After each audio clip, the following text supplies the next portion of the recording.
Flames tear right through a home in Vallejo, killing 2 women inside tonight. Neighbors in disbelief. I couldn't sleep knowing something was going on across the street. It was big. It was going all on top of the roof.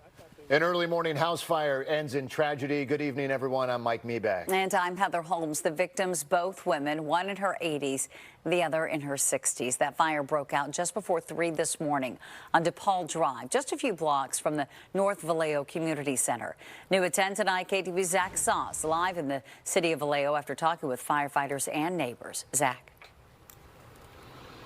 Yeah, neighbors really still just very shaken by what happened here early this morning. One neighbor telling me how he was awoken by the flames and how he ran over here with a garden hose and tried to douse that fire. Another woman across the street telling me how she frantically tried to call 911. It was big. It was going all on top of the roof. Diana Ellis woken out of bed just before 3 in the morning. I could smell smoke. Stepping outside her front door in Vallejo to see her neighbor's home on DePaul Drive engulfed in flames. I couldn't get my cell phone to dial 911. That was making me so upset because I didn't know if they were in there or not.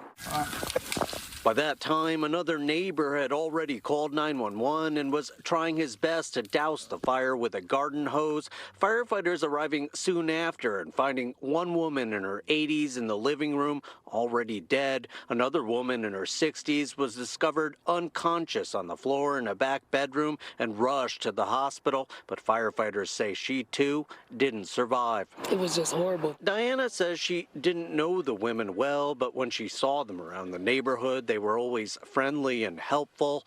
Firefighters say 2 pet dogs also didn't make it out of the home. A few houses down, Sarah Gaitan still trying to process what happened. I was very worried. I couldn't go back to sleep till about 4:30 because I couldn't sleep knowing something was going on across the street.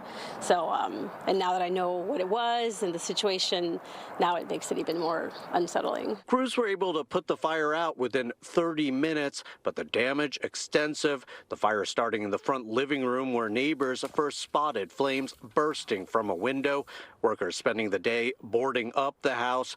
Across the street, Diana still in disbelief. There was so much fire just going up. It was just too much. To even think somebody was there.